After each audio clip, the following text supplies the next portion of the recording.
toi, Marc, tu as joué en NFL et vous avez tous les deux fait partie de la NFL Europe. Directement du Flash de la Courneuve à la NFL Europe, il n'y a pas eu de passage en Amérique du Nord. Là. Non.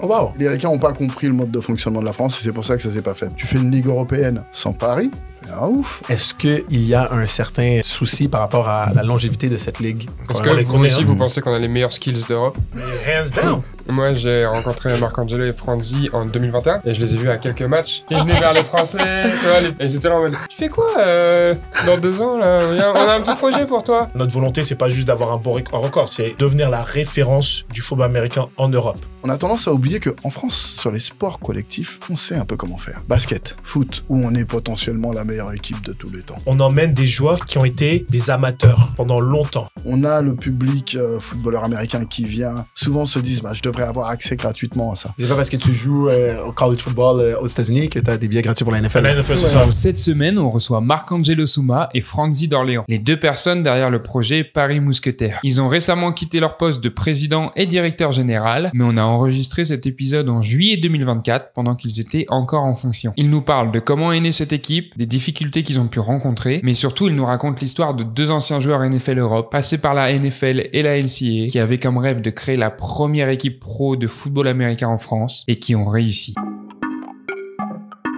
Bienvenue dans Sans Stress, votre podcast préféré présenté par vos 2 animateurs préférés. À ma droite, monsieur Nicolas Piermas, en direct de la France, malgré sa provenance du Canada. Et à sa gauche, moi-même, monsieur Léo Sartel. Et aujourd'hui, on a 2 invités très spéciaux. Notre premier épisode avec 2 invités, donc on est à 4 en même temps. Monsieur Marcangelo Souma et Franzi d'Orléans, respectivement General Manager des Paris Musketeers et président des Paris Musketeers, c'est ça? On avait un petit débat avec Nick avant de commencer. Est-ce qu'en français, on dit manager général? Alors, en français, j'ai tendance à dire directeur général. Merde. Okay, donc c'est moi qui suis totalement stupide. Pour le mois. Voilà. Parce qu'au Québec, on dit DG. Directeur général, exact. C'est ça, directeur général. Ouais, moi je croyais que c'était, on traduisait vraiment manager général, non. mais c'est pas grave. Maintenant j'apprends ici. Mais ça fait plus de 2 ans maintenant que la franchise des Paris Musketeers existe. Mais avant ça, vous avez eu un parcours dans le football, un très gros parcours. Parce que toi, Marc, par exemple, tu as joué en NFL, tu as fait les camps NFL aux Browns. Toi, Franzi, tu as eu la chance de grandir aux États-Unis. On en parlait avant, de jouer en NCAA. Et vous avez tous les 2 fait partie de la NFL Europe, même si toi, ça a été très écourté à cause de la fin. Est-ce que vous pouvez, chacun votre tour, revenir rapidement sur vos points clés de votre carrière pour que les gens situent qui vous êtes et maintenant? Vas-y. Moi, je vais commencer pour après donner l'honneur à monsieur Marcangelo Souma de bien finir tout ça. Mais en fait, moi, déjà, je suis né en France et j'ai eu l'opportunité, à travers ma mère qui était entrepreneuse, de partir aux États-Unis. J'ai grandi là-bas toute mon enfance. J'ai joué en high school, j'ai joué en universitaire. Et suite à ça, suite à ce parcours, j'ai eu, comme tu disais tout à l'heure, l'opportunité de revenir en Europe pour jouer en NFL Europe, qui s'est écourtée parce qu'il y a eu la crise économique aux États-Unis à l'époque. Et la NFL Europe, qui était quand même une organisation où la majorité de leurs ressources venaient des États-Unis, ils ont dû arrêter tout ça. Alors moi, j'arrive en Europe. Déjà, j'ai l'opportunité de venir pour la NFL Europe, mais en même temps, il y a l'équipe de France qui me contacte pour jouer dans le championnat, en fait, les championnats du monde à l'époque, où on allait jouer au Japon. Ils me contactent directement parce qu'ils apprennent que je suis français. Et je viens et je rencontre la majorité de mes amis d'aujourd'hui, qui sont des joueurs, on va dire, de toute la France, en équipe de France, dont monsieur Marcangelo Souma qui m'a pris sur son aile quand j'arrive là-bas parce que je parlais même pas anglais. J'avais du mal à parler anglais. Français, excusez-moi. J'avais du mal à parler français d'ailleurs. Maintenant, maintenant, je parle très bien le français, mais je veux dire, What you got in your bag. What you got in your bag, voilà. Vous voyez, rappelle, c'est vrai, je disais. On en a parlé avant. Voilà, de base, en fait, j'arrive, j'ai mes lunettes de soleil partout, je vais, tout ça, j'ai mon sac à dos. Et les gars, la première question, c'est mais qu'est-ce qu'il a dans son sac? Pourquoi il a toujours son sac? Et bon, pour moi, c'est normal parce que j'ai mon sac à dos, j'ai tout dedans, tu vois. Mais eux, ça les intriguait. Mais voilà, en tout cas, je suis arrivé en équipe de France, tout ça. J'ai rencontré ces gars-là, des joueurs exceptionnels, de fous, parce que moi, je savais pas qu'il y avait autant de talent en France. Je viens pour jouer en NFL Europe. Tu avais quitté la France à 7 ans. J'avais quitté la France à l'âge de 7 ans, comme tu viens de le dire. Je reviens à l'âge de 23 ans, 24 ans. Et j'ai cette rencontre-là avec eux. Et de base, je viens pour la NFL Europe. Alors voilà comment j'arrive ici et qui commence en tout cas ce rapport avec le football américain ici en Europe. Toi, Marco, ça se passe comment? Tu grandis en France? Moi, je grandis en tant que tout français joueur de foot, normal. C'est mon premier amour. Puis après, je m'intéresse au football américain. J'aime bien et tout. Et alors, c'était à 92, 93 où je commence vraiment au Météor de Fontenay-sous-Bois. Ok. Et donc, dès le début, il y a un entraîneur québécois qui arrive. Et il m'a sauvé la vie parce qu'au Météor, on jouait de la Wing Tee. Nice. On jouait de la Wing Tee. Pour ceux qui savent pas, on lance pas le ballon. Voilà. Que courir, triple option. Et Marc-Angelo, t'étais receveur. Voilà, je suis receveur. Franzi DN, une fois aux États-Unis. Moi, je jouais free safety et running back. D'ailleurs, moi aussi, en high school, je jouais wing tee. Que wing tee. Mais ça va, si t'étais running back, ça allait. Ouais, si j'étais t'es running back. Tu voyais la balle. Moi, j'étais running back, je touchais bien. Mais t'as fini par jouer DN. Et j'ai fini par jouer DN au bout du bout. C'est quoi, t'as fait une dépression, t'as pris du poids? Je suis rentré chez moi pour Noël. J'ai mangé plein de dindes, tu vois. J'avais 17 ans quand même. Hein. J'arrive et growth spurt, genre, boum. Quelques mois comme ça, là. Quelques mois. Incroyable. Il revient sur le camp, l'entraîneur, il le regarde. DN. Direct. Ouais. Non, moi, c'était clair que, receveur, j'étais trop gritos pour faire autre chose, quoi. Ça pouvait pas. Donc, quand j'arrive au Météor, on me dit Wing Tee, je regarde le truc, je fais, oula, ça va être chaud pour ma face. Et il y a un entraîneur québécois qui débarque et, Est-ce que t'as son nom, par contre? Ah oui, François Dorion, je suis encore pote avec lui. En fait, la famille Dorion a eu une grosse influence sur ma carrière. Luc et François, les deux coachs, c'est eux qui ont changé le système et c'est eux qui rapidement m'ont mis en contact avec l'étranger. Ce qui fait qu'à la fin de ma première saison, je suis déjà au Vieux-Montréal. Ok. En train de faire un camp et tout ça. Ouais, c'est avec Marc Santerre, c'était... La légende. Voilà. Justement, à la fin de ma première saison, Marc Santerre, qui ensuite est devenu head coach de l'équipe de France, il me dit, ça serait bien que tu restes. T'es head coach, ok. Ouais, et il me dit, ça serait bien que tu restes, que tu fasses la saison avec le vieux et tout. Bon, moi, j'avais pas d'argent. C'était pas bien compliqué. C'était, j'ai déjà payé pour le billet pour venir ici. Je peux pas rester, quoi. Mais donc Dorion me prend alors que je suis junior. Il me prend directement en équipe senior. Et mon premier match, d'ailleurs, c'est avec les seniors. Et il change le système et il lance la balle. Ça a changé ma life.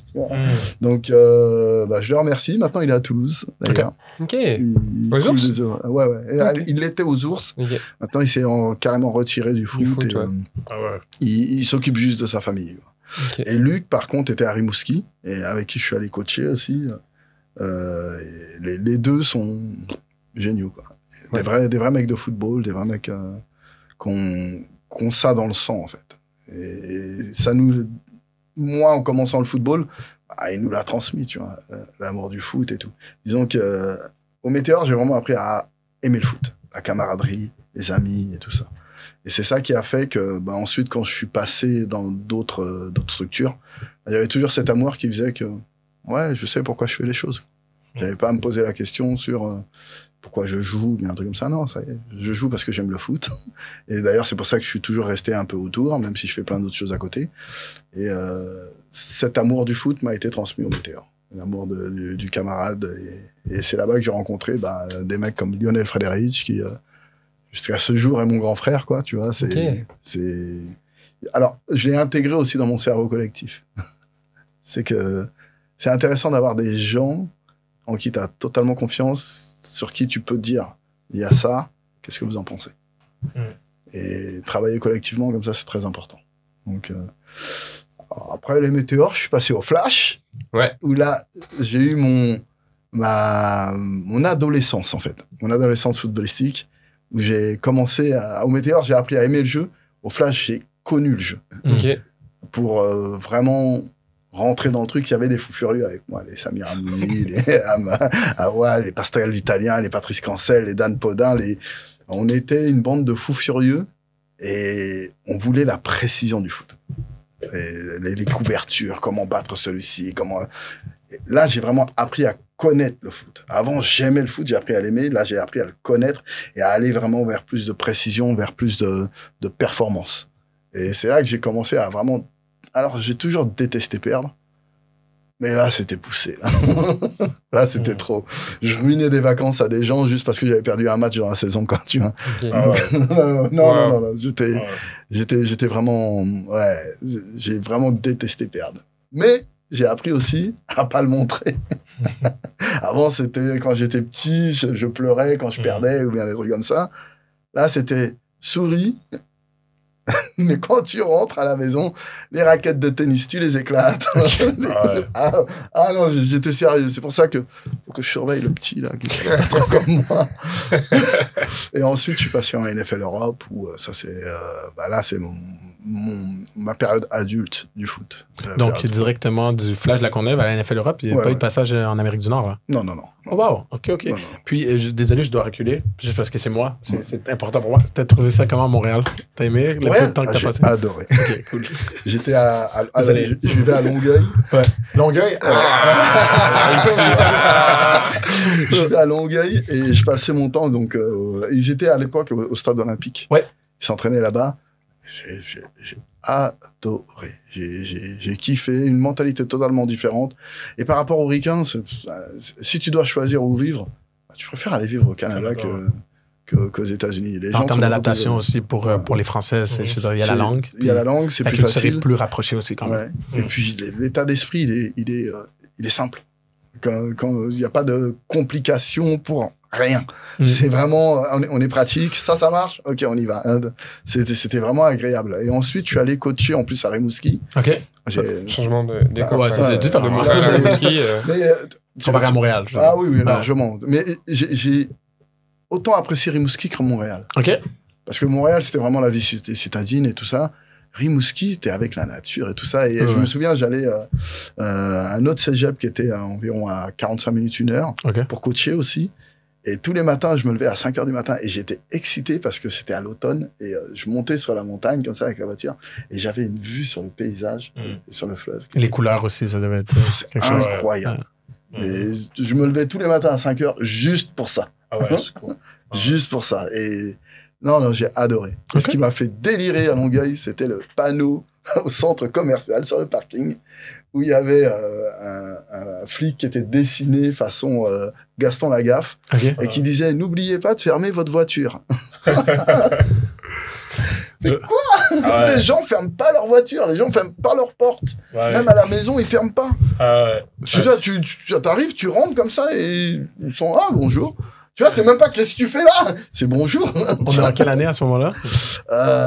Alors, c'est juste avant le RCT, donc c'est 2005-2006. Ok. C'est aujourd'hui dans le Grand Montréal qu'on appelle donc Montréal et ses agglomérations, Longueuil et Laval. On barre nos portes. Ça change. Non. Mais c'était pas Longueuil là, là c'était Rimouski. Ah oui, 100%. Et ça c'est drôle que tu sais parce que maintenant je suis à Bishops, puis donc à 2 heures de Montréal. Puis moi j'ai comme tu dis vie citadine, j'ai toujours grandi dans le Grand Montréal.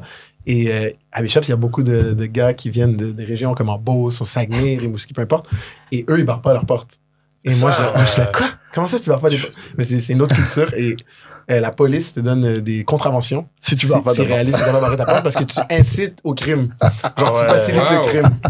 Et eux, ils comprenaient pas. Ils disaient, comment ça? C'est mon auto. Je barre si je veux. C'est incroyable. Mais j'ai adoré. J'ai adoré mon passage au Québec. Cool. Ce qui me gênait le plus, c'était le foot à 12. Mais quand t'es pas habitué. Moi, j'adore. Le foot à 12 avec toutes les motions et tout ça. Et puis, à certains niveaux, j'ai trouvé que ça barrait un peu la créativité tactique. Ok. Ah, toi, tu vois comme ça? Parce que t'avais tendance à toujours vouloir prendre un peu la solution de facilité et pas te mettre en risque. Ok. Donc, c'était peut-être parce que j'étais au niveau cégep et tout ça. Le niveau universitaire, je pense que là, alors, le niveau pro, il s'amuse. Mais au niveau cégep, c'est ça on prenait pas trop de risques. Et je voulais, moi, dans le foot à 11 et la manière dont on fait en France, tu prends des risques. moi, je le vois à l'inverse, mais je peux comprendre, surtout à l'époque, je pense, peut-être la philosophie de Marc Santerre qui était une légende de coaching, mais peut-être que c'était plus conservateur au niveau de ses calls offensifs.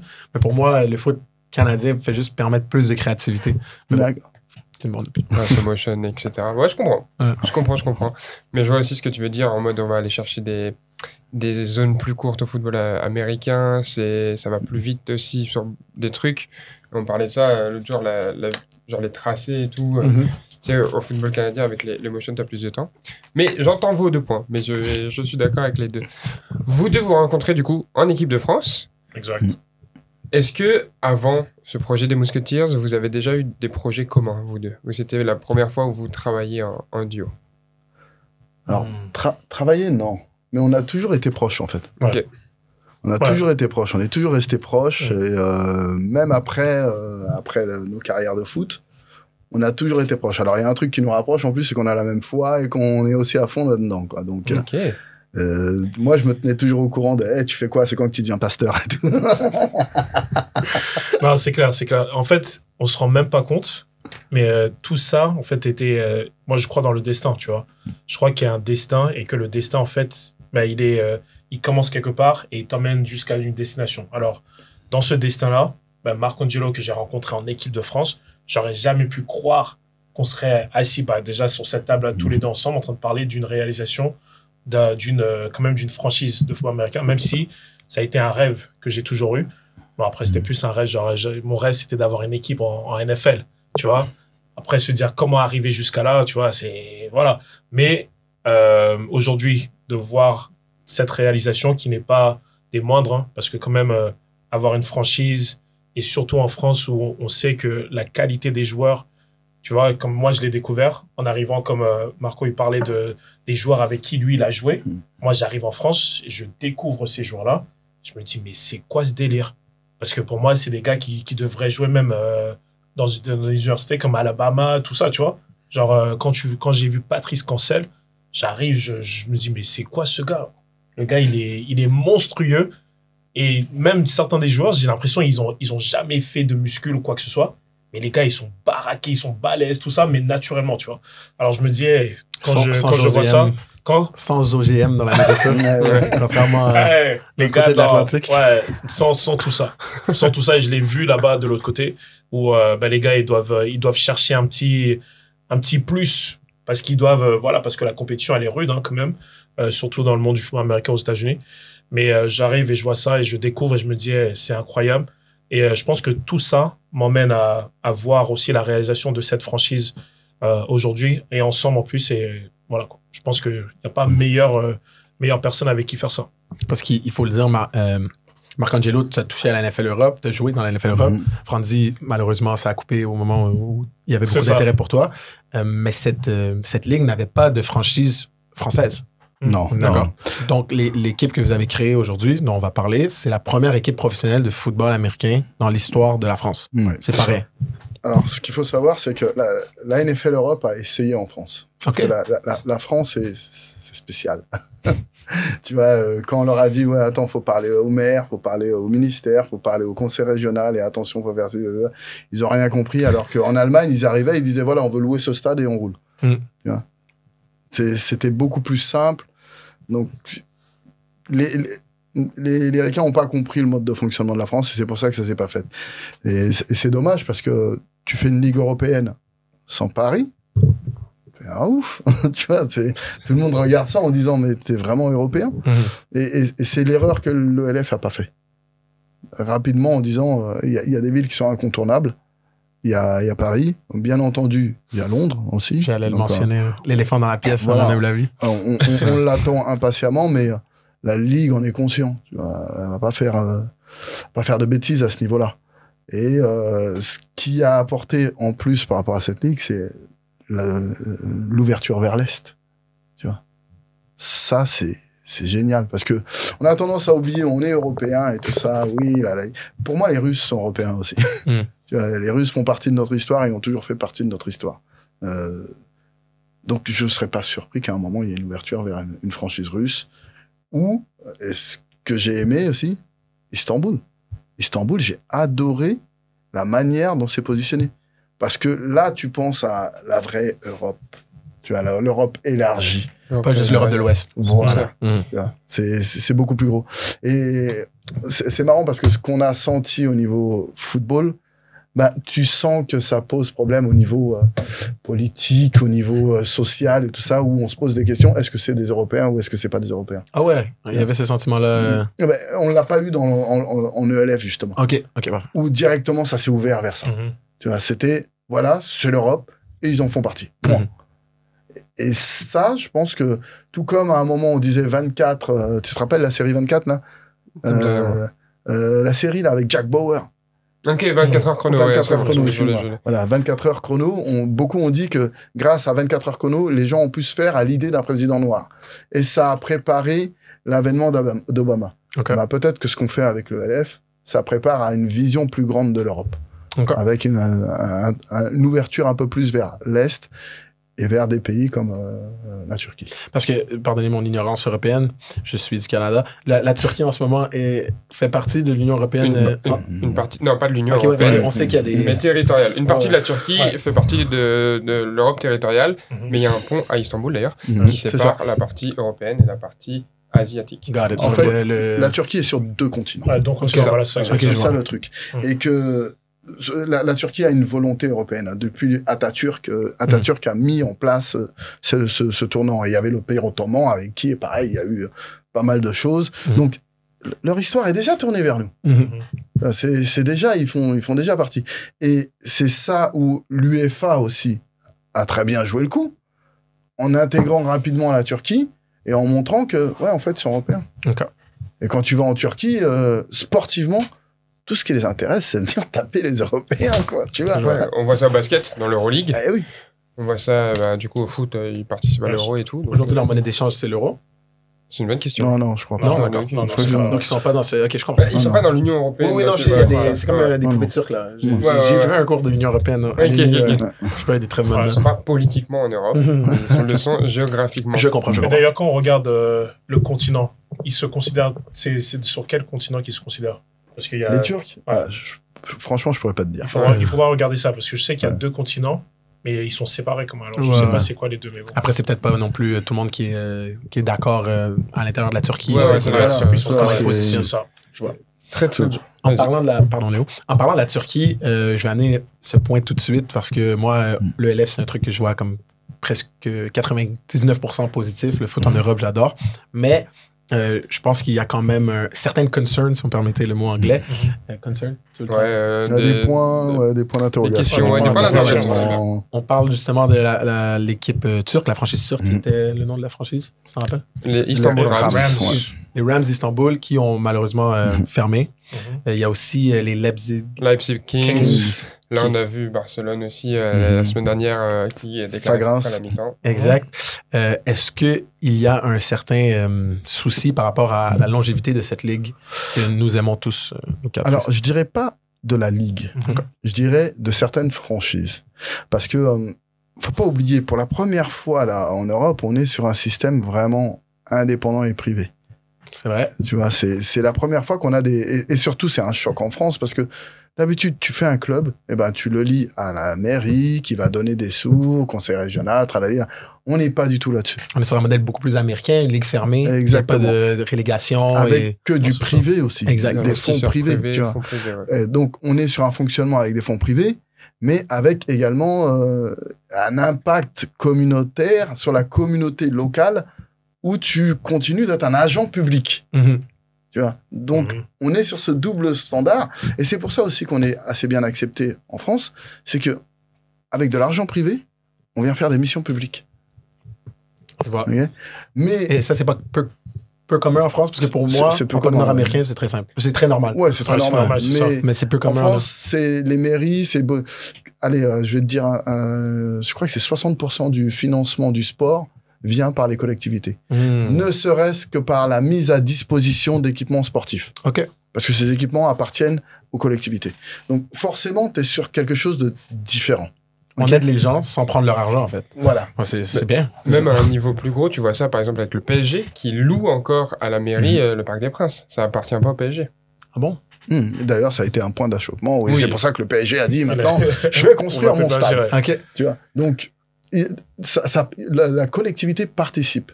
Là, nous, on est sur un truc totalement différent où la collectivité participe pas nécessairement.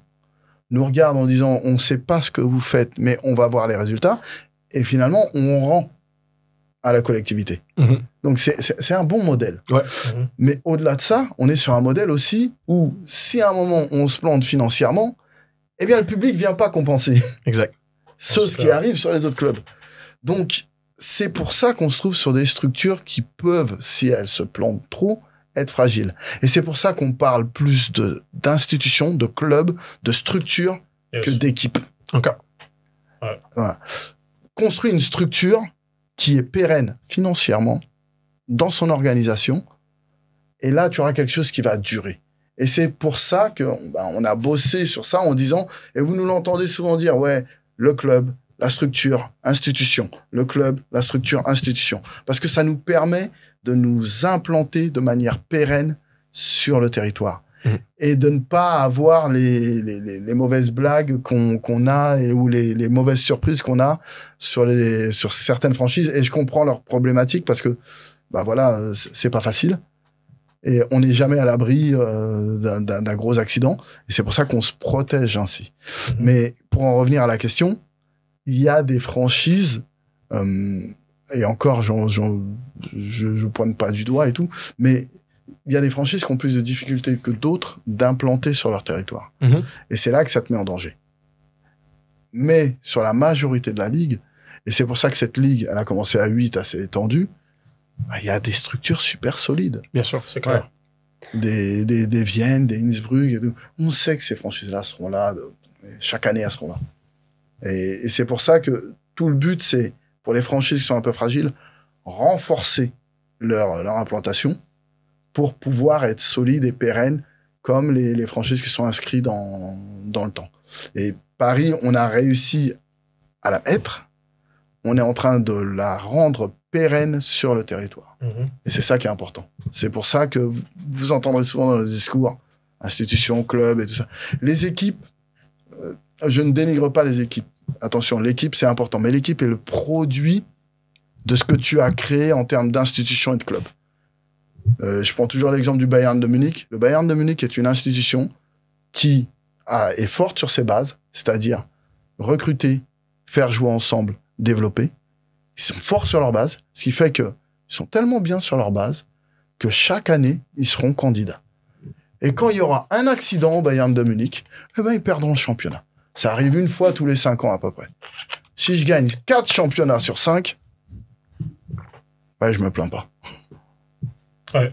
Non, je rejoins ce que tu dis, mais en fait, là, j'étais en train de penser à, tu sais, le côté où la Ligue déjà, la Ligue en Europe, en soi, c'est quelque chose qui est tellement récent que les gens, ils oublient. Par exemple, tu sais, en NFL, je sais même plus combien d'équipes en NFL, il y en a plusieurs, peut-être une dizaine. Et d'ailleurs, j'ai écouté un podcast qui parlait de ça, il y a une dizaine. Il reste que Chicago, voilà.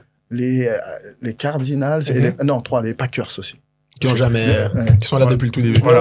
Non, les Packers sont pas là depuis le tout début. Chicago est là depuis le tout début. Je crois que c'est Cardinals qui sont là depuis le tout début. Et c'est marrant parce que les Cardinals, on les considère comme des jokes. Mais les gars sont là depuis le tout début. Alors, ils ont commencé, ils ont bougé, ils ont bougé dans tous les États-Unis et tout ça.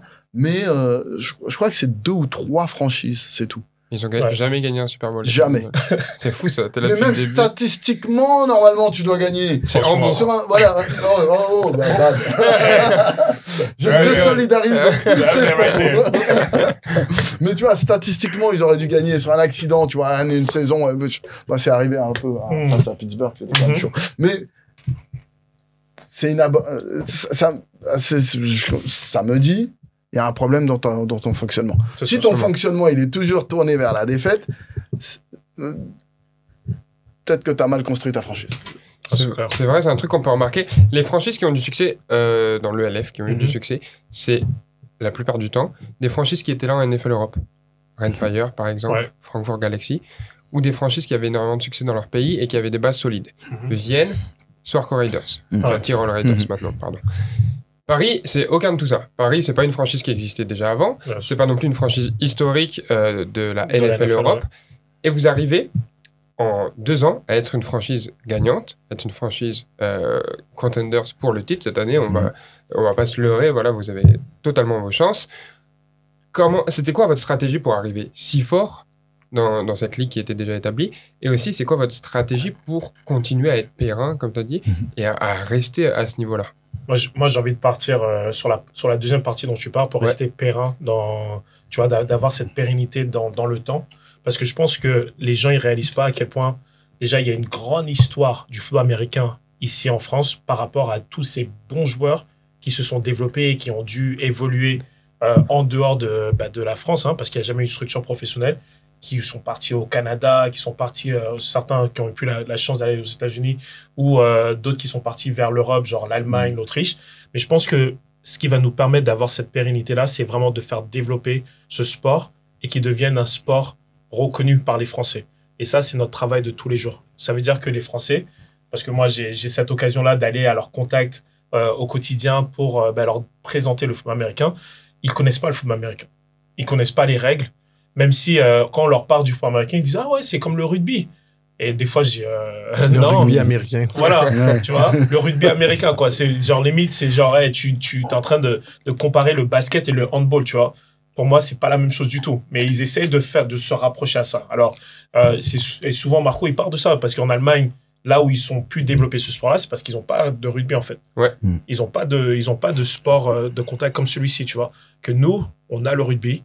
Mais aujourd'hui, en fait, on veut leur présenter un autre sport qui est semblable au rugby pour eux, tu vois. Alors, je pense que déjà, la première chose qu'on doit commencer à faire, qu'on fait déjà, et qu'on doit continuer à faire, c'est de présenter ce sport-là comme un sport français. Et ça, c'est dur parce qu'on dit football américain. Ça nous fait mal. À chaque fois qu'on dit football, on doit dire américain derrière. Mais c'est l'autre challenge qui vient on vit pas en Amérique du Nord, qui est le fait que quand on dit football tout court, c'est football. Sur ce continent, c'est le soccer. C'est ça. Et c'est une chose même qui agace les Québécois qui écoutent le contenu de moi et Léo, qui me dit pourquoi tu dis football américain? Genre, il y a du football canadien déjà. Et je dis. Alors, même au Québec, vous dites soccer? Oui, 100%. Ah, ouais. Non, mais attends. 100%. Attends. Vas-y.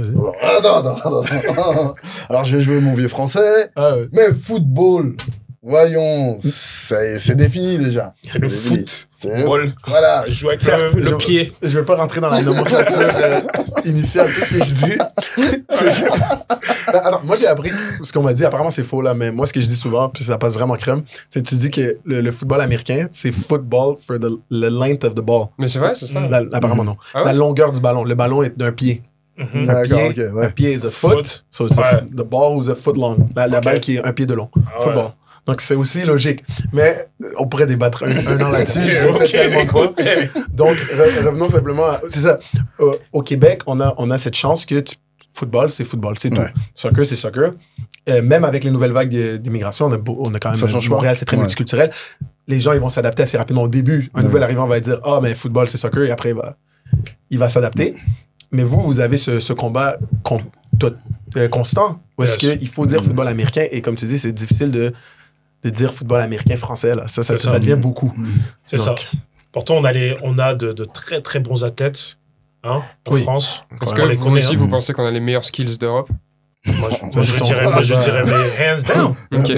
Mais toutes les équipes, même en ELF, parce que comme en tant que general manager, qu'on arrive, on est en relation avec eux, on parle avec eux, qu'on venait juste d'arriver. Ils ont eu mal, hein. Ah, les gars, ils faisaient la tête, hein. Ah ouais.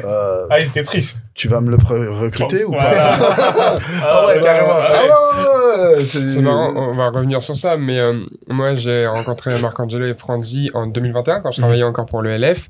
Et je les ai vus à quelques matchs. Et à chaque fois, ils venaient vers les Français, tu vois, les petits... Non, rappelle-toi, on venait pas, hein. C'est eux qui venaient vers nous. Oui, j'étais là, ça va et tout. Et ils étaient là en mode, tu fais quoi dans 2 ans, là? On a un petit projet pour toi. En 2022, quand l'équipe avait été annoncée, mais pas encore implantée, c'est ça? Non, même pas. L'équipe, elle n'était pas annoncée. Non, OK. On avait rien annoncé.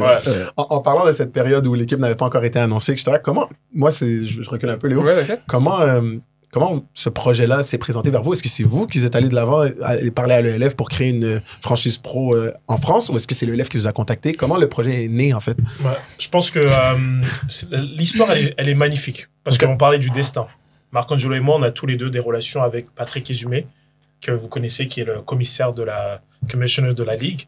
Et il a eu un rêve, en fait. Ce rêve, c'était de créer une franchise. Et ce rêve-là, il nous en avait parlé depuis longtemps. Jusqu'à le jour où ça devient une réalité. Et dès le début de cette ligue qui a été créée, il nous a contactés, en fait. Il nous a contactés, il nous a dit, hey, voilà. Parce que moi, en tout cas, je parlais avec lui, il me dit, hey, t'as vu dans le journal ce qui est sorti, tout ça? Non, j'ai rien vu. Parce que j'ai pas suivi, on va dire, ce qui se passait en Allemagne, tu vois. Ouais. Mais quand je regarde sur Internet, tout ça, je vois genre une ligue qui va être créée, et lui, c'est le commissioner, tu vois, qui est derrière, tout ça. Et il nous en parle en mode, genre, hey, pour que cette ligue, elle devienne pan-européenne, il faut que Paris ait une équipe. Et c'est pas n'importe équipe, tu vois, parce que et Marco, il saura mieux développer là-dessus, mais sur la partie de ce que la Ligue voulait présenter, c'est pas juste une équipe, genre on va prendre n'importe équipe en France et on fait ça, tu vois. Il faut qu'il y ait quand même une constitution qui est assez forte au niveau du territoire, que ça représente une grande ville qui est attrayante comme ça, c'est pas juste, voilà, tu vois, parce qu'il y a plein d'équipes qui auraient pu partir en France en tout cas, qui auraient pu faire partir de cette Ligue. Mais la constitution devait être différente par le fait que c'est une ligue privée, ça doit être une franchise privée, tout ça, et faire on va dire, le passer de l'autre côté. Alors c'est comme ça déjà on en a parlé, et cette relation qu'on avait déjà, tu vois, nous permet déjà de parler du projet ensemble. Et je me rappelle des premiers échanges. On s'est juste appelé, on était mort de rire pendant 5 minutes. Vous y croyez pas? Hein? Non. C'était juste... mais c'est exactement ce dont on a besoin, lui et moi. Ouais, ok, vous êtes juste content. C'était juste mort de rire de... C'était pour toutes les heures. Voilà. On devait rentrer depuis 2022 normalement. Ok. Ouais. Et avant même que le premier match se joue. Donc la deuxième saison après le Covid. Voilà. Exact. On parce que ça commence commence en 2021. C'est ça. On était déjà là-dessus. Donc, tout le monde sait, je suis un flash. Et je l'ai jamais caché, j'en suis fier et tout. Mais dans la construction du truc, il fallait que ça aille plus loin. Parce que si on crée à partir du Flash, dans ce cas-là, c'est la franchise du Flash et on est concurrent avec les Molosses, on est concurrent avec les autres équipes et c'est pas bon. Là, ce qu'on voulait, c'est réunir toutes les ressources du territoire. Et si tu veux réunir toutes les ressources du territoire, et quand je parle du territoire, alors là, on va dire, ouais, il parle de l'Île-de-France. Non, je parle de la France en général. Ouais. OK? Quand tu parles de ce territoire-là, eh bien alors, faut que tu construises quelque chose qui soit attaché à un lieu, mais qui transcende tout ça. Donc, tu es obligé de créer un nouveau truc. Pour que les Molosses, les Météores, même les Black Panthers et tout ça, ils disent, ouais, nous, on a une équipe. On a une équipe en ELF. Ouais, c'est l'équipe française. Voilà. C'est le cas, d'ailleurs. Tu vois? Exact. Ça veut dire réussi, tu vois. Voilà, ça veut dire qu'on a réussi ce qu'on voulait faire. On a réussi à mettre une équipe qui est, bien qu'elle soit à Paris, soit la représentation du foot français. C'est ça. Et c'est pour ça qu'il fallait créer quelque chose de différent. Vous ne pensez pas que ça aurait été possible sous la bannière du Flash? Je suis Flash. On est fortement tamponné, on a nos valeurs par rapport à la Courneuve. On en est fiers. Hein. Par rapport à la Courneuve, par rapport au fait qu'on est dans une ville communiste, par rapport au fait qu'on a l'étoile rouge sur le casque, ce sont nos valeurs. Mais c'est pas nécessairement les valeurs des Molosses. Ouais. Et tu te rappelles quand je te dis, quand je venais juste d'arriver en France, j'arrive en équipe de France, d'ailleurs, je dois le redire, hein, une partie de la cafétéria, quand je vais manger, c'est des gars qui sont là en train de parler fort, ils sont tous ensemble, ils sont au moins 23 sur la table, et de l'autre côté, tu vois plein d'individus différents, ils sont peut-être à 2, 1. Tout calme. Voilà, tout calme, ils regardent de l'autre côté, et après, je me dis, mais c'est qui eux, en fait? Et c'est les flashs, tu vois? C'est les flashs qui sont là et qui... Tu vois, c'est pour ça que moi, ce que tu dis, c'est ça, en fait. C'est juste, il fallait créer quelque chose de différent pour que ça soit la France. Tu vois ce que je veux dire? Tu vois, je l'avais vécu avec l'équipe de France où le seul moment où on a vraiment réussi à transcender nos identités club et à jouer tous ensemble, c'est sur la période de la qualification avant la Coupe du Monde 2003, je crois. Où on tape la Suède et la Finlande chez eux, parce que avant ce stage et tout ça, on réussit à transcender notre identité club. On réussit à mettre de côté tout ça, ce qu'on est, et à se dire, bah, on est la France, et toi, même si tu joues à Spartiate, t'es mon frère. C'est ça. Tu vois? Quand on a réussi à transcender ça, on bottait les fesses de tout le monde. On a pris 0 points, je crois, et on a dégagé chez eux. Il fallait faire la même chose, là, avec cette franchise. Il fallait transcender toutes ces identités et aller là-dessus. Et c'est pour ça que le nom mousquetaire aussi, il est important. C'est Tu dis mousquetaire, tu sais, c'est nous. Voilà, point. C'est la France. Musketeers. Musketeers. C'est ce qu'on m'a dit officiellement. Non, c'est ça. Moi, j'allais pas dire mousquetaire. Moi, j'allais te dire au début, Musketeers, on le dit beaucoup, mais on est les mousquetaires. Oui. Tu vois, Voilà. Tu vois, on est des mousquetaires. On a 2 noms, en fait. On a le nom sur le territoire et le nom à C'est ça. l'extérieur. Va dire Vraiment. C'est ça. Légalement, c'est va dire c'est un ça. Allemand c'est très cool. mousquetaire. Ouais, bonne chance. Donc Ah en oui. France, vous avez le droit de dire mousquetaire C'est ça. dans les. Ah, tout à fait. Pardon. Tout à fait. Ils ont réussi à avoir le droit. Ouais. Ok, cool. Et pour ça, je pense qu'on va introduire la partie Patreon pour parler de ça. Mesdames et messieurs, on va partir sur Patreon. Qu'est-ce que Patreon, Nick? Patreon, c'est une plateforme dans laquelle vous pouvez nous supporter. Ok, c'est une plateforme payante. Le tier le plus bas est de $4 US ou 6. Non, 6 $ US, 4 euros et 6 canadiens. Pardon, je suis trop européen en ce moment, je suis mélangé. Et pour cette modique somme, vous pouvez venir nous supporter, à se déplacer pour le podcast, les frais, etc. Et vous avez accès à tout plein de trucs que Léo va vous dire.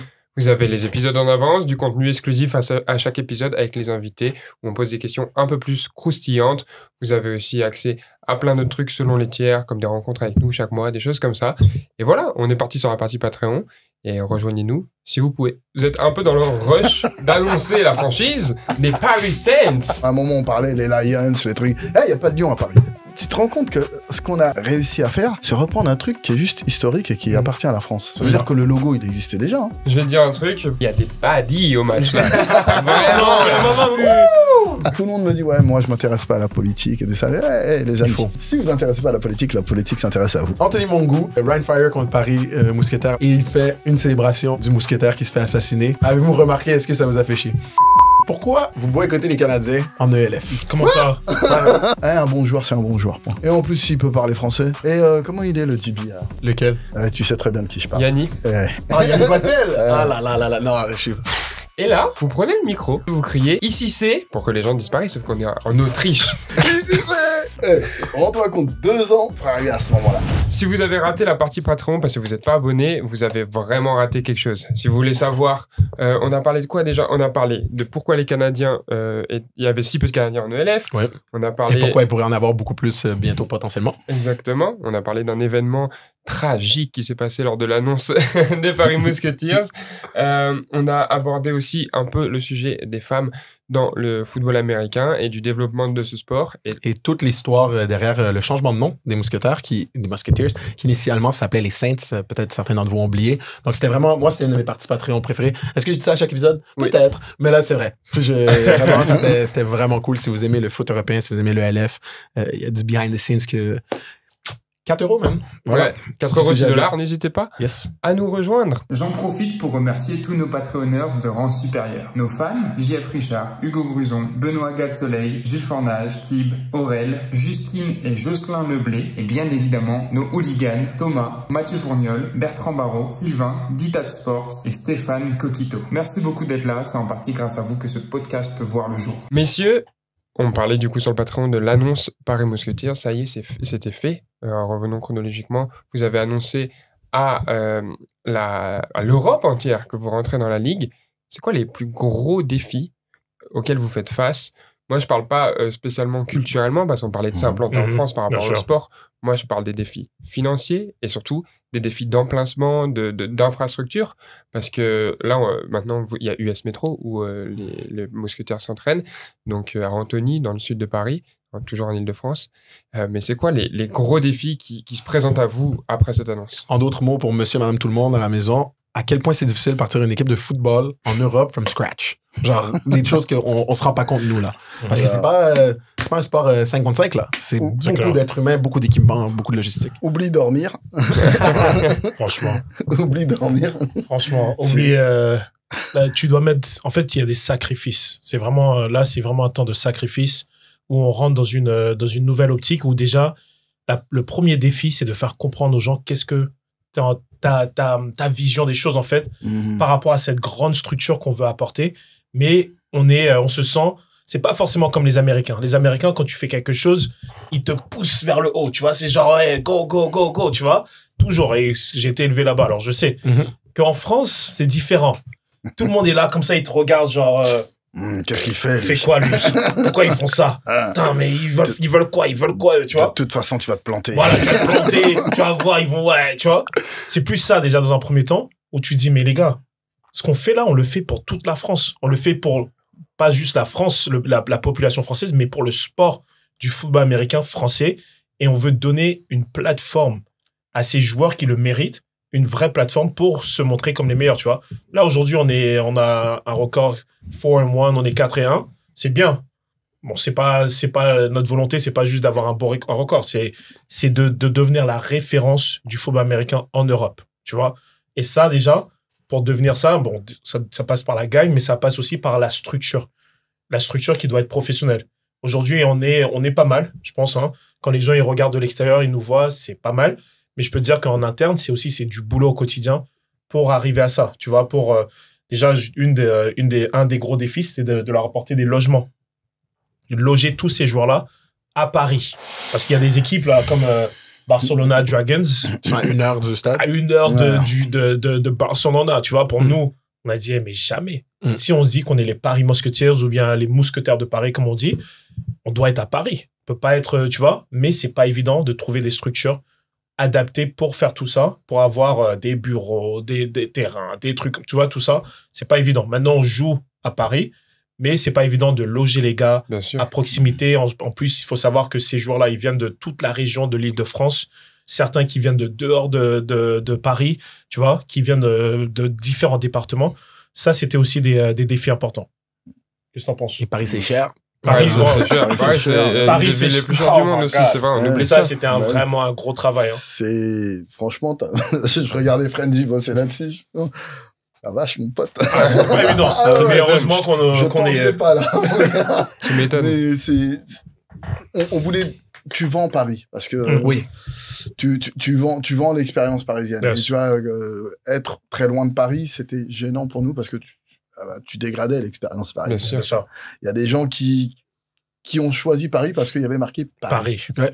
Moi, je me rappelle, j'ai visité Digan lors de sa première saison avec vous. Donc, la première saison de l'équipe. Ouais, son appartement avait, de la rue sur laquelle son appartement était, il avait vu sur la Tour Eiffel. Paris. Et j'ai fait, OK. Genre, tu sais, le même Digan avec qui j'ai vécu à Lennoxville, Québec, pour jouer à Bishop. Là, il était devant la Tour Eiffel. J'ai dit, ouais, OK. C'est ça, voilà. Mais, et quand on a dit oui, les valeurs de la franchise, c'est l'excellence et la classe, tu vois, c'est aussi ça. Tu vois, le mec vient, on te traite de la meilleure manière que l'on peut. Pas nécessairement de la meilleure manière que toi tu veux. Hein. Attention, il y a une différence. Mais de la meilleure manière que l'on peut. Et quand on a fait ça, eh ben, la majorité des joueurs, ils sont reconnaissants parce qu'ils savent que on les a mis dans les conditions qu'il fallait, quoi. Et toujours les traiter de manière humaine. C'est ça. Et les mettre dans les meilleures conditions. Donc ça, c'était important pour nous. Maintenant, pour en revenir à la question, tu construis tout. En fait, tout ce que les équipes font en 5-10 ans, tu dois le faire en 6 mois. Ouais, quelques mois. Avec tous les aspects, c'est-à-dire... on n'a pas construit une équipe de foot comme on a en France. On a construit une équipe de foot qui avait pour but la performance. C'est-à-dire les joueurs laissent leurs affaires. Yes. On s'occupe du lavage. Ils ont des loops, je sais. Voilà. Okay. Bah, en fait, non, je savais pas, mais oui, je sais quoi. Ouais, je sais. Tu vois, c'est cool parce que on a commencé ton channel avec toi qui, on a commencé la première vidéo qu'on a fait ensemble, c'est genre toi qui filmes les loops qui dit, c'est trop cool. Là, il y a ça en France, genre. Quelques années plus tard. Ouais, non, c'est ça. C'est vraiment fou. Et c'est ça notre point positif, c'est que nous, on peut prendre le meilleur de tous les mondes. Yes. On a vu ce qui se fait aux États-Unis. Ça c'est bien, ça c'est bien, ça c'est bien, on le prend. Au Canada, ça c'est bien, on le prend. En France, on fait ça, ça c'est bien, on le prend. Parce que on a tendance à oublier que en France, sur les sports collectifs, on sait un peu comment faire. On est chaud. Basket, foot, où on est potentiellement la meilleure équipe de tous les temps. Bon, pas maintenant. Pas aujourd'hui, pas tout de suite. Vraiment le pire jour pour dire ça. Ils viennent de perdre contre l'Espagne. Pas aujourd'hui. Mais tu vois, il y a deux étoiles quand même. Ils savent. Attention. 3 étoiles. Pas deux. On a perdu contre l'Argentine. C'est au penalty. Oui, pardon. On perd 2 finales de Coupe du Monde 2 fois au penalty. C'est vrai. Tu vois, c'est dur. On pourrait avoir 4 étoiles. Mais bon, on a 2 étoiles. Donc foot. Le rugby aussi, même. Rugby. Tu vois, tous ces sports collectifs. Volley. On est bon. Ah, oui. En France, on a un savoir-faire par rapport au sport d'équipe. Et on veut en bénéficier aussi sur le football américain. Et c'est pour ça que tu avais posé la question de qu'est-ce qui vous fait penser que dès le début, vous allez être une place forte. c'est savoir-faire français Mhm. qui transcende à travers un peu toute la société française. Sport d'équipe, où à un moment, on peut tous se regarder, être différents et se dire on a le même objectif. Ah, on est plutôt bon là-dessus. Ouais. Maintenant, c'est l'être de manière consistante Yes. et gagner de manière consistante. C'est ça. Parce que en même temps qu'on est bon sur cet aspect de sport d'équipe, Coubertin qui nous a sorti le but, c'est de participer là. Hein, Ouais. l'important, c'est de participer. Ouais. Mais tu vois, ça transcende aussi ça, tu vois, dans le truc. Et la première fois que j'ai entendu ça, c'est un Canadien qui m'a dit ça. Ah ouais? Ouais. Mais pourquoi il a fait ça? J'ai pas envie de dire son nom ici. Non, tu peux? C'est sans stress, c'est toi qui décides. Mais c'est un homme que j'aime beaucoup. Hein. Ah, ok, ok. Mais il m'a sorti ça en équipe de France. J'arrive des L'important, États-Unis. c'est de participer. Ouais. Dans T'as quel... dit ça? Oui. Ah, est-ce que c'est... Larry Legault. Ah non. Jure. C'est Larry Legault. Larry qui est mon head coach depuis 3 ans maintenant, 4 ans, c'est plus sa mentalité. Hein. Ah non. Ah, non, bah, non, non, Il en a rien Mais à moi, foutre de la parler de première ça. fois que j'ai entendu ça, c'était ici en France. En équipe de France. J'ai dit, hey, il était là, genre, hey, les gars. Tu vois? C'est son Les accent gars. québécois, ça. Tu vois? Il m'a dit, hey, au moins on est là, genre, hey, le plus important, c'est que voilà, on a participé à ça. Ouais. J'ai dit, eh? Ça veut dire qu'il J'ai croyait, dit, il croyait pas en cette équipe qui était... Non, parce que l'équipe Je là. crois qu'il a regardé Non, l'équipe, il il a fait, oh, c'est Ouais, chaud. ouais, C'est ouais. déjà bien. Tout le monde est en vie à la fin de la compétition. Non, mais parce que On a fini le Larry- match? Ouais. Parce que j'espère que si Larry il regarde ça, tu vois, il m'a choqué. J'ai dit, hey, mec, moi je suis venu ici pour gagner. Quand tu me sors ça là, ça m'a fait mal. J'étais pas bien, je regarde autour de moi, je dis, mais on est où là? Tu vois, mais bon. Après, juste pour rebondir sur ce que tu disais, parce que ce que tu disais, c'était juste, tu sais, par rapport à l'équipe. Je pense qu'un des autres plus gros défis, c'est ce côté-là où on emmène des joueurs qui ont été des amateurs pendant longtemps. C'est vrai. Tu vois? Ils sont des amateurs, mais on doit les accompagner, les encadrer pour devenir des professionnels. Tu vois? Aujourd'hui, on a des Anthony Mango qui a quand même eu ce parcours. Il sait c'est quoi l'université, parce qu'université, pour moi, c'est du professionnalisme même, tu vois? Ouais. On se D'un réveille à point de 5 vue heures du européen, matin. 100%. Voilà. Ouais, Il y a juste aux États-Unis, on prétend que c'est de l'amateurisme. Voilà, C'est ça. Mais Mais pour encore. des raisons financières. Oui, pour des raisons Ouais, financières, ouais, voilà. ouais. Mais maintenant, c'est fini. Je sais pas si vous avez vu, hier, Ouais. Phil Knight, CEO de Nike, Oui, Unlimited Funds. Ouais. Unlimited Funds pour Oregon, parce qu'il a 86 ans, En et NIL. il a dit, j'ai pas envie de mourir sans que Oregon ait gagné un National Championship. T'es sérieux? Et il a dit, je mets tout ce que j'ai dans les NIL deals de Oregon, tout mon Ah argent. ouais. C'est fou, hein? Money. C'est fini le sport amateur Mais attends, au college football. Oregon, ils restent dans la défense Pac-12 en fait. Ouais, ben là, c'est fini. Non, du c'est coup. ça, là, ils sont transitionnés au Big 12. ça, Ouais, je- ouais, ils sont crois, ouais, Oregon, exactement, ah ouais. ouais. Ouais, Je j'ai suis vu pas ça. sûr si c'est Big 12, Big mais... 12 ou- Non, je crois que c'est Big 12. Ouais, Ouais. Big Je crois 12. qu'ils Parce sont que la montés Big dans un Ten, truc. c'est plein là. C'est... Ouais. Big 12, 16 équipes, ça va être intéressant. Mais bon, ça, c'est d'autres Ouais, ouais. conversations. Non, mais voilà. Ouais, c'est Mais, pro maintenant, ouais. le football Ben, universitaire. quand on compare le foot universitaire canadien et américain à quelconque équivalent en Europe au même âge, Je lui prends. c'est les jeunes Européens qui ont le même mode de vie, c'est des pros, ils sont payés. Tout à C'est fait. juste en Ça. Amérique, on fait non, t'es Non, sur mais une c'est bourse. clair. Donc Non, on est non, d'accord. ouais. Non, on est d'accord. Ouais. Et ces joueurs-là qui arrivent là, C'est compliqué des fois. Hein. c'est très compliqué. Ah ouais. Moi, je veux la bagarre, mais je suis pas une pute. Ouais. Mon ami, ici, on évalue qui fait quoi par rapport au nombre de victoires et de défaites. Si à un moment on perd trop, t'es la pute. Non, mais c'est réel. Agir en tant que pro, c'est pas quelque chose auquel on est formé dans le football américain. Ah, français, c'est ça. c'est ça, en fait. Mais il y a toute une discipline qui vient avec, tu vois. C'est pour ça que quand je parle d'université, la discipline, il nous inculque cette discipline-là, tu vois. Que quand tu as été amateur pendant toute ta carrière, on va dire sportive, parce que c'est quand même une carrière, hein, tu vois. Oui, oui. Même s'il travaille à côté, parce que ça, c'est aussi C'est une difficulté. réalité. La réalité, et c'est une réalité, comme tu dis, les gars, ils travaillent à côté. Certains d'entre eux, pour gagner leur vie, ils peuvent pas faire que ça. Ouais, pour Et faire un petit récap juste pour l'audience rapidement, il y a sur 70 joueurs, il y en a 25 qui sont logés. Tout le monde est payé un minimum parce qu'il y a un salaire minimum en ELF, mais il y en a vraiment très peu qui sont assez payés pour vraiment en vivre. Et Pour ça, l'instant. Pour l'instant, bien sûr, c'est le Bien sûr. but de la ligue de grandir là-dedans. Mais voilà, donc je te laisse continuer, mais comme ça, Ouais. tout le monde est au courant. Mais c'est clair, c'est bien que tu dises pour ceux qui ne savent pas, parce qu'ils le voient comme ça de loin, mais ils savent pas la réalité même de ces joueurs-là, où ils doivent déjà s'entraîner plusieurs fois dans la semaine, se préparer, mais ils travaillent à côté, ils doivent se nourrir, tout ça. Et là, par exemple, d'ailleurs, on a des bons partenaires, on a des partenaires qui nous permettent de continuer à faire développer cette structure-là, mais au début, quand on arrive, est-ce qu'on a des partenaires? Non, on n'a pas de partenaires. Personne. On n'a pas de sponsor. Tu le vois? projet, il est même pas encore... Il n'a pas une année ou deux d'expérience. Non, du coup, les Mais gens non, sont non, en non. Et on Mais- est déjà lancé dedans, quoi. Tu vois, tu parles à des partenaires, tu leur dis voilà, on va faire ci, on va faire ça et tout, mais De quoi tu Ça parles? existe, voilà. Ça existe, ça, en France? T'as 0 année d'expérience, t'as rien à me montrer sur ce que tu fais. Ouais, c'est ça. 2, ça existe pas en France, donc de quoi on parle? Tu me parles de l'Allemagne. Mais les Allemands, voilà, je m'en fous des Allemands. Et puis ils vivent différemment, ils font leur truc différemment. Moi, je parle au public français, tu vois. Donc, on comprend qu'au début, les gens nous regardaient du style, mais c'est des ouf. Non, c'est attractif. Les Pour moi, deux, c'est attractif parce que c'est Ça football brille un américain, peu. mais ils sont. Je veux pas être le premier Voilà, c'est à ça. mettre ma tête dans ce Ah, trou. voilà. Tu vois, Les deux fous du bus. Non, mais je vous jure, équipe football américain, ça a marché, les gens. voilà, tu vois, c'est... Ok. Mais même dans la recherche de partenaires ou d'investisseurs au début, quoi. Quand on monte. Ouais. Les mecs te regardent, ils disent, ouais, on sent la passion, on sent que ton truc, tu vas le faire marcher et tout ça, mais c'est quoi, hein, tu vois, Ouais, c'est quoi et même exactement? quand tu l'expliques, ils te disent, ouais, mais ouais, c'est un sacré risque quand même. Tu me demandes de mettre beaucoup d'argent pour un truc qui n'existe pas Mhm. sur le territoire, qu'on n'a jamais vu, qui est brand new et tout ça. C'est ça. C'est chaud. C'est chaud. C'est très chaud. Alors C'est chaud. là, les défis, il y en a.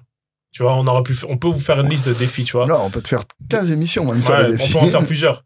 Tu vois, et on les détaille. Mais là, aujourd'hui, les défis dont on parle, aujourd'hui, ça devient, les gens, ils nous regardent. Et en fait, ce que j'aime, c'est que on parlait du développement du football américain. Les gens, ils ne connaissent pas, ils ne savent pas. Mais quand ils viennent au match, je peux te dire que quand ils vivent cette expérience-là, Mhm. ils disent, oh là là, mais c'était trop bien. C'était trop cool. Oh, waouh, Tu je vois, savais pas tout ça. Tu vois? On est dans quelque chose où on sait qu'on a un bon produit. Mhm. Donc, tu viens, tu vas aimer. C'est D'accord. ça. Donc, dans la première phase, c'est faire découvrir. La stratégie, c'est faire découvrir, se faire montrer, tout ça. Dans une deuxième phase, ça sera fidéliser. C'est ça. Mais, et la deuxième phase va arriver plus vite qu'on ne le pense. Parce que, assez rapidement, là, il y a pas mal de gens qui sont déjà passés et tout ça. Yes. On a le public footballeur américain qui vient, qui a certaines caractéristiques et qui, par rapport au fait que ce sont des footballeurs américains, souvent se disent, je devrais avoir accès gratuitement à ça. Yes. Non, ça, c'est Voilà. pas, ouais, je comprends ce que tu Voilà. dis, c'est vrai, mais Tu vois. leur raisonnement est faux. C'est pas comme ça que Voilà, ça fonctionne. tu vois. C'est pas parce que tu joues au college football aux États-Unis que t'as des billets gratuits pour la NFL. La NFL, c'est C'est ça. pas comme ça que ça fonctionne. Ah non. J'ai essayé la dernière fois, tu vois, je me suis pointé devant un match NFL et je me dis, ouais, à un moment, j'ai joué, moi, attention. Ouais. Ouais. Cleveland, regardez. Voilà, tu vois, ouais, c'était compliqué. Ok, Mais, ouais, ça voilà. marche. Ouais. Par contre, je veux pas faire l'hypocrite ici. Je tiens à dire, je suis transparent. Vous le savez, moi et Léo, on a des accès parce qu'on crée du contenu et merci beaucoup. Et j'ajoute pour dire, l'expérience match est exceptionnelle. Vraiment, là, j'ai la chance, à travers notre contenu, d'être allé voir des matchs NFL aux États-Unis et à Londres. D'aller voir des matchs CFL un peu partout au Canada. NCAA aussi. NCAA, on est allé voir Penn State notamment. L'expérience à Jean Bouin, spécifiquement si on débourse un petit peu plus pour les expériences un peu mieux, là, c'est vraiment incroyable. Quand vous dites le savoir-faire français, je pense que c'est, Marco, tu l'as dit tantôt, l'excellence, la classe, c'est vraiment ça. Du champagne, des hors d'œuvre, les post-game avec certains artistes urbaines, c'est ça aussi. Ouais. Je vais à des matchs CFL, c'est des rock bands défunts que personne écoute. Là, vous mettez du chata, là, tu vois. En pre-game, il y a de la danse hip-hop, etc. Genre, vous réussissez à aller chercher ce côté urbain hip-hop américain qui fascine la jeunesse. Et je pense que ça vient hand in hand. Quand on dit basketball is culture, mais moi, je pense que football is culture as well. Non, c'est clair. Non, ça fait Comme- partie de la culture, mais si tu voulais dire quelque chose, mais Ouais, comme tu dis, en vrai, comme tu as dit dans la partie Patreon, c'est une entreprise de divertissement. exactement. Exactement. Mais en fait, ce Donc, c'est divertissement, fake. il est. Non, c'est pas fake, c'est pas fake. WWE, N'écoutez guys. pas ça, c'est pas fake. Je rigole. Mais si c'était fake, on serait en train de gagner d'ailleurs tous nos matchs, et même contre Ryan Fire là, on aurait tapé, mais vous inquiétez pas, ça arrive. Ça arrive pour de vrai. Mais en vérité, la culture urbaine, tout ça que tu parles, dont tu parles, c'est en fait, ça fait partie du football américain. Aujourd'hui, la tendance, en fait, la raison pourquoi aussi Paris Musketeers, on est là, c'est parce que aussi, on est arrivé au bon moment, en fait. Parce que la culture, en fait, elle voulait ça, en fait, tu vois. Elle voulait émerger. Elle voulait émerger, ils attendaient ça, en fait, tu vois. Les gens attendaient ça. Que ça soit les fans de sport US, que ça soit même des gens qui aiment le football américain, qui suivent le football américain, qui regardent le Super Bowl, qui se réveillent tard la nuit, comme on en parle souvent, à 2h du matin. Aujourd'hui, ils ont leur équipe ici à Paris, tu vois. Et cette culture-là, on l'emmène autour du match. Moi, j'avais J'avais un truc que je voulais faire, ça me rappelle un truc que je voulais faire. Ils se moquent de moi à chaque fois que je parle de ça. Mais moi, ce que j'aurais voulu, qui a rien à voir avec la culture en général de ça, mais la culture plus française, moi, ce que je voulais, c'est que un mousquetaire, un vrai mousquetaire, habillé en mousquetaire, arrive en cheval avant le match avec le ballon de match, tu vois. Je vois pourquoi. Dans le côté du divertissement, tu vois. Comme des fois avec les militaires aux États-Unis ou au Canada pour la Grey Cup, c'est les Mounties, tu sais, la gendarmerie royale canadienne avec le chapeau, là, comme vous voyez chez les Britanniques et le cheval. Moi, je pense. Même un Euro Bowl. For the State, ils font ça. Tu vois. Un championnat ELF à Paris, moi, je pense qu'il faut le sortir. Mais c'est ça, il faut le faire. Tu vois, on sort ça. Ça fait partie du show. Voilà, playoff game, j'aime bien ça. Et s'il vous plaît, un accordéon, un béret, comme ça. Vraiment tout.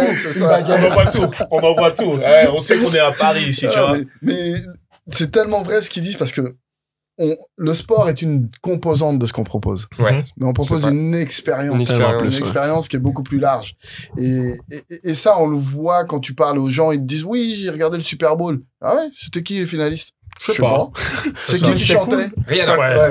Voilà, premier, ils savent tous. Ils ont tous regardé le Super Bowl, mais ils l'ont regardé parce que c'était un divertissement et pas forcément celui qu'on pense. Un événement culturel. Exactement. C'est Ce qui fait que nous, on propose la même chose. Un événement culturel, mais culturellement Paris. Exact. Et c'est pour ça qu'on va chercher des choses comme culture, musique, artistes. Dans pas longtemps, gastronomie, la mode, tout ça, la mode. Ouais, on propose un truc différent. Mais ça veut pas dire qu'on est moins vrai. On est 2 joueurs de football. Si à un moment sur le terrain, ça colle pas, rapidement ça. Ouais, c'est ça votre force aussi. Voilà. C'est ça. C'est que le produit est bon aussi. Voilà. C'est ça qui est cool. Mais vous êtes des bons businessmen, mais surtout vous avez se passer de joueurs de football. Et vous savez ce que ça fait de perdre, de gagner, et vous savez que vous avez envie de gagner. Ah oui. Donc ça, c'est très beau. J'invite d'ailleurs tout le monde à venir au Stade Jean-Bouin, à aller voir les matchs des Mousquetaires. Absolument. C'est vraiment une expérience à vivre et incroyable. J'ai eu la chance de voir de nombreux matchs ELF au cours de ma courte vie. Même si vous êtes en voyage, excuse-moi, même si vous êtes en voyage à Paris, vous êtes québécois, vous êtes américain, francophone, pour une raison, peu importe, et vous écoutez ce podcast, vous êtes en voyage à Paris, allez, prenez le temps d'acheter un billet, c'est une expérience Ticketmaster. Sur Ticketmaster. Faut aller directement sur Ticketmaster et vous avez vos places, elles seront là, elles vous attendent. Parfait. C'est une expérience incroyable. Ouais, c'est vraiment cool. Mais si on arrive gentiment à la fin de ce podcast, avant de passer à notre segment de fin qu'on fait avec tous nos invités, j'ai une dernière petite question pour vous. Moi aussi. Vas-y. Je vais en premier. Vas-y. Cool. En parlant de ce produit sur le terrain que vous avez dit, qui est le plus important, malgré tout ce qu'on dit, l'événement culturel autour, etc., le plus important, c'est le produit. Moi, ça fait 2 ans que je suis les Mousquetaires, ça fait 2 ans qu'ils existent, et le gap de niveau entre cette année et l'an dernier, l'amélioration est fulgurante. Déjà, vous êtes allé chercher les top français qui jouaient en ELF, c'est simple, vous êtes allé les chercher, ceux qui n'étaient pas à Paris. Comment vous faites pour vous assurer de faire mesh, désolé, je parle vraiment avec des termes anglais aujourd'hui, mais faire fonctionner ces équipes qui sont formées de, comme vous avez dit, d'anciens joueurs amateurs français qui deviennent pros pour la première fois, d'imports européens qui sont pas nécessairement français, de Français qui, eux, ont joué soit en Amérique du Nord, soit dans d'autres structures pro, ELF ou autres, et d'Américains. Comment vous faites mesh toutes ces personnalités, tous ces bagages différents, ces langues différentes, ces cultures différentes pour former les Mousquetaires de Paris? Ça commence avec la culture de ta structure. Et c'était important que l'année dernière, on établisse les bases et les valeurs sur lesquelles on allait construire cette équipe et ce sur quoi on allait fonctionner. Et c'était plus un combat l'année dernière, parce que, encore une fois, différentes personnes de différentes cultures footballistiques et tout ça, des identités différentes. En fait, il faut tout casser pour tout recréer. Et le truc positif qu'il y a eu aux difficultés de la saison, je sais pas si tu te rappelles, mais la saison dernière, à un moment, on est à 2 victoires, 4 défaites. Ouais. Ça nous a permis, en fait, d'établir la nouvelle identité mousquetaire, les valeurs mousquetaires, et d'effacer un peu, ce que vous pensiez qui marchait et que votre identité, votre culture, ça marche pas ici. Ouais, c'est réel. C'est réel. Maintenant, on va reconstruire sur qui on est. Et ensemble, on va mettre nos valeurs. Et des fois, la valeur du groupe n'est pas nécessairement la valeur que toi, tu as évaluée au début. Là, tu ajustes. Pour que tout le monde soit sur la même longueur d'onde. Ce qui fait que on finit la saison plutôt bien, avec nos valeurs, avec notre identité. On voulait surtout pas perdre ça. Et c'est pour ça qu'on a juste construit à partir de ça. En rassemblant, Frandy a fait un super boulot parce que avec le logement, justement, il a réussi à mettre tous les mecs ensemble. Ouais. Et à mettre un petit mélange savant de anciens, nouveaux. En colocation. Voilà. Ce qui fait que les nouveaux, ils arrivent. Ah, c'est comme ça ici. C'est comme ça ici. Ah, ils font ça comme ça. Même les étrangers. Et les étrangers, en fait, Les Américains, ça, c'est un truc que j'ai constaté largement au Flash. C'est que les étrangers, ils vont s'adapter à la culture que tu as ici. Si tu as une culture, si tu n'as pas de culture, si tu n'as pas d'habitude et tout ça, ils vont mettre la leur ou ils vont fonctionner comme ils veulent. Par contre, quand ils arrivent dans une équipe et que tu as ta culture, tu as ton mode de fonctionnement, ils vont suivre. Et c'est exactement ce qui s'est passé là cette année. C'est que les nouveaux, non seulement ils ont suivi ce qui avait déjà été fait, mais ils ont apporté, eux, ce qu'ils avaient de l'extérieur. Dans leur bagage, ouais. Ouais, exactement. Ce qui fait que tu construis là-dessus. Et c'est là que tu vois que l'équipe s'améliore, l'équipe arrive à fonctionner. Alors, c'est pas 60 potes, hein, mais il n'y a aucune équipe où il y a 60 potes. Non. Par contre, il y a 60 mecs qui ont le même objectif. Ouais, même objectif, et j'ai envie de, par rapport à ta question et ce que tu dis, et il y en a une dizaine, ou bien peut-être une vingtaine, qui savent pourquoi ils sont là, tu vois. Et ces mecs-là, ils vont pas laisser quelqu'un venir de l'extérieur gâcher cette opportunité qu'ils ont de devenir cette référence-là. Quand tu vois un Mamadou-Sy, tu vois, lui, peut-être qu'il est presque à la fin de sa carrière, et il est en train de se dire, hey, je vais terminer ma carrière au top, tu vois, et on va nous respecter ici en France. Ou bien Kevin Mwamba qui a évolué à l'étranger, mais qui a grandi ici, qui a cette opportunité-là de jouer au plus haut niveau. Tu vois, quand les gars, ils arrivent, ils constituent cette équipe-là, ils les mettent ensemble. En fait, il faut des leaders, tu vois. Ça veut dire que le head coach, il donne la vision, il l'apporte, mais après, il faut que des hommes inculquent la vision et qui savent aussi la transmettre aux autres. Tu vois, je veux dire, et ça, aujourd'hui, quand on a des leaders comme Anthony Mangou, Maceo Beard, des hommes qui se professionnalisent aussi, qu'ils apportent. Parce que les autres, là, qui sont un peu amateurs, je veux dire, jusqu'ici, et qui arrivent et qui voient ces gars-là qui ont eu l'opportunité d'évoluer dans ce professionnalisme, eux, ils leur transmettent le professionnalisme, tu vois, je veux dire. Et ça, c'est pour ça aussi qu'on a fait venir ces joueurs exceptionnels qui sont des joueurs exceptionnels, mais qui apportent aussi ce leadership. Alors, pour moi, c'est pour ça, c'est comme ça que je peux répondre à ta question, tu vois, sur comment on a fait aussi. Après, on a un coaching staff avec, tu sais, John Booker, quand même, qui est un homme...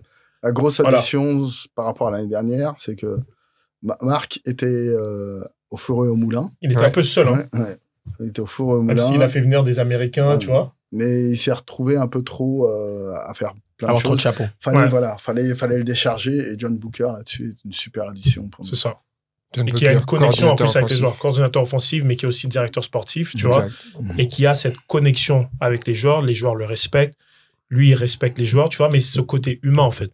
Parce que c'est bien, hein, on va dans d'autres équipes et j'ai l'impression, parce que j'ai joué en Europe, hein, des fois, le côté humain, il manque. Tu vois, je veux dire que là, les joueurs, il n'y en a pas un qui peut pas dire qu'on n'est pas des humains avant tout. Tu vois, je veux dire, ça veut dire on a cette capacité à comprendre leur situation, tu vois. Et on va être là, on va les encadrer, on va les accompagner. Tu vois, comme peut-être un peu comme pour moi, comme la génération, j'ai joué quand même avec Mamadou-Sy, hein, quand j'étais un peu plus vers la fin de ma carrière, mais comme des grands frères, tu vois.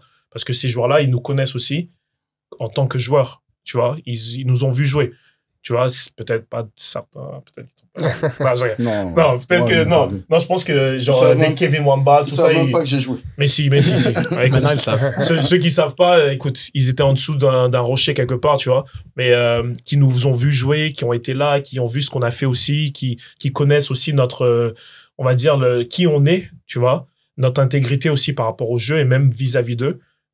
Quand ils voient ça, eux aussi, tu vois, quand d'autres arrivent de l'extérieur et ne savent pas, je pense que eux ils les mettent à l'écart, tu vois, ils mettent les gars genre, arrête tes bêtises, là, tu vois, je veux dire.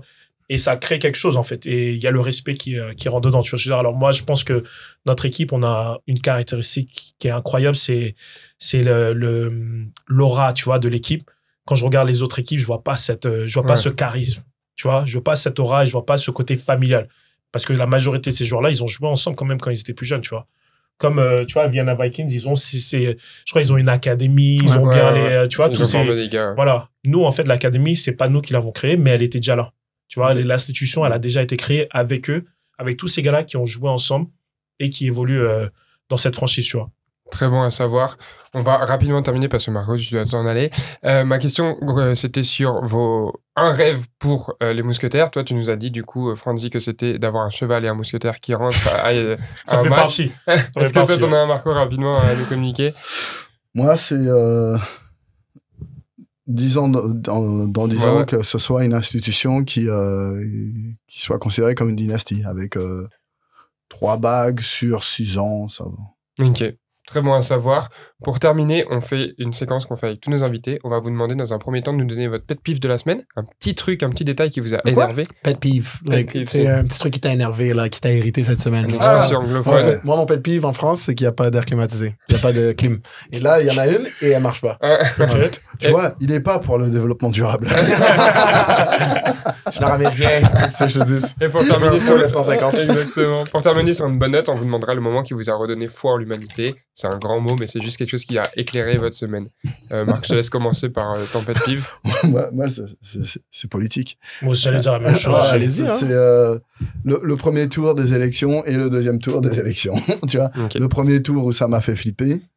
Et je me suis dit, c'est pas eux, hein, c'est nous. Je me suis dit, collectivement, on a loupé quelque chose pour que les gens, à un moment, se tournent vers eux. Alors qu'on sait tous ce qu'ils sont. Donc, nous, on a loupé quelque chose par rapport à la communication avec nos compatriotes. Okay. Et le deuxième tour, ça m'a fait comprendre que si les gens de bien se lèvent et font quelque chose, eh bien, il se passera quelque chose. Okay. Donc, c'est la suite à apporter. C'est maintenant, le deuxième tour, il faut que ce soit tous les jours pour qu'on récupère nos compatriotes. Moi, je rejoins Marco à 100%, mais je vais pas répéter la même chose. Mais je pense que mon pet peeve de la semaine, c'est quelqu'un qui m'a dit, il y a du football américain en France. J'en ai marre d'entendre ça. Okay. J'en ai marre et je crois que ce que vous faites aujourd'hui, c'est une plateforme qui nous permet on essaye. d'aider et d'accompagner à ce que plus de personnes savent qu'il y a du football américain en France et qu'on le fait au plus haut niveau. Alors, c'est ça mon pet peeve de la semaine. Merci beaucoup. Et qu'est-ce qui vous a redonné foi en l'humanité? Moi, c'était le deuxième tour. Oui. Deuxième tour, du coup. Moi, la diversité, de voir que de le match précédent, on a quand même nos fanbase, nos supporters, en fait, qui ont fait toute une bannière, en fait, qui dit tous pour un et tous pour la diversité. C'est vrai. J'ai vu ça. Tu vois? Ouais. Et en fait, on les accompagne au quotidien pour continuer à développer ce qu'ils font là, mais ils sont avec nous, en fait. Et on voit sur le terrain que c'est la diversité qui règne. Alors, dans le pays, partagent les mêmes valeurs que l'équipe. Ils partagent les mêmes valeurs de c'est l'équipe. important d'avoir des fans qui partagent les mêmes valeurs. C'est ça. Messieurs, merci beaucoup. Merci beaucoup de nous d'avoir accepté l'invitation. On est très content de vous avoir accueillis. On sait que vous êtes très occupés et je peux même pas imaginer. Je joue au foot à l'université, je vois comment mes coachs doivent faire la gestion. Vous, c'est une équipe professionnelle, donc en plus de ça, il y a les sponsors d'année. Merci de nous avoir accordé 2 heures de votre temps, vraiment. Merci à vous. Et en même temps, en plus. Merci à vous parce que la qualité, je regarde vos trucs. Ah ouais, ça fait plaisir. La qualité est là. Donc merci beaucoup. Merci messieurs. Merci à vous d'avoir écouté le podcast jusqu'à maintenant.